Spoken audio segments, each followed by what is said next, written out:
Hello friends, good afternoon. Lunch ready हो गलानी। आज lunch रे कौन कौन होईची चलतु या को पचारिबा। अच्छा कुह कौन कौन आज आइटम होईची?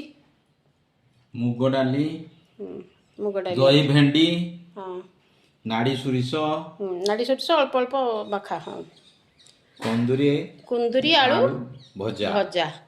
सलाद खाइबा। हाँ अच्छा, ताले केमती सादा आज लाଗୁଛି रामनवमी पूरा प्याज रसुण बिना तो सबू सादा।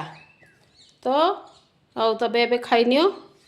मु भी बाड़ी बाड़ी आणुची, भोक हेलाणी। बहुत अल्प समय भितर एतिकी प्रिपेयर हो पारला। आपन केमती लागिला आपन कमेंट करी जणेबे। भल लागुची ये दही बाइगणाटा देखिला केमती लागुची?